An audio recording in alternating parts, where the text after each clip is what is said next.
Molweni Mzantsi Afrika, molweni bantakwethu, molweni kwiindawo ngeendawo ngakumbi iphondo iMpuma Koloni namanye amaphondo KZN, Western Cape, Northern Cape, Mpumalanga. Molweni bantakwethu.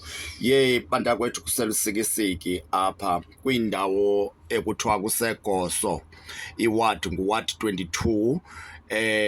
Iwadi katata ukhansila uSibulali phaya kwiNgquza Municipality. Bantakwethu, kwaze kwanzima ke kutata ohlala kule ndlu kuthiwa ngubhuti Simphiwe uMahayi. uSimphiwe ke ngukhanyayo, ngumtshoma, limpondo eli. Bantakwethu, imbi into eselusikisiki kwindawo yaseGoso. Ngquza Municipality une-challenge meya waseNgquza Municipality. Nceda mani, nceda, akukho ukuba nje.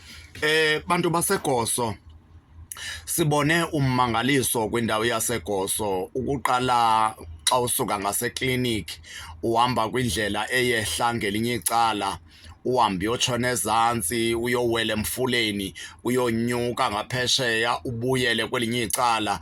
Bantakwethu, sifumene imizi phaya engama-27 kule wadi 22, apho imeko yentsokolo yabantu ibonakala uyijongile. Enye into engumnqa kunzima kwa itoilet kule ndawo.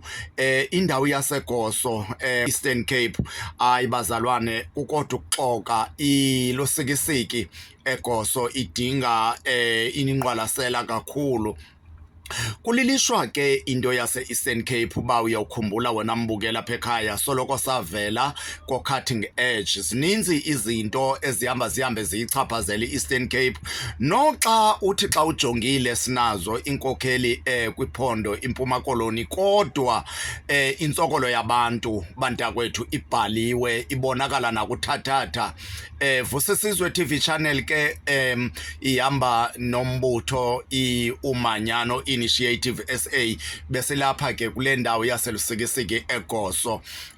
Bazalwane, bakhalile abahlali baseGoso, bathi bantakwethu kubi kule lali yethu. Kude kube ngathi asinaye uceba. Bekutsho bona ke ngamazwi abo besithi imeko abajongene nayo inzima kakhulu. But Simphiwe ke kuyevakala into yoba wake wabethwa walimala, ekwabethwa nguward committee ongubabalwa wale ndawo yaseGoso. Nomyeni wakhe kuthiwa ke bambetha bamophula. Usizi basambukele kodwa bahlale ezindlini ezirayithi, bambukele emveni kokumlimaza, bamgoge umzimba ngolaa hlobo. Sithi ke bantakwethu, justice for Simphiwe. Mababanjwe abenzi bobubi apha eGoso, mabaphakama abantu baseGoso. Umntu angahlali endaweni enje bantakwethu, njengoko nimbona ubhuti Simphiwe, madoda, ilungu le-EFF. Kubi bantakwethu, khanincedeni bantu bakuthi. Eastern Cape kunzima, OR Tambo, sincede kakhulu.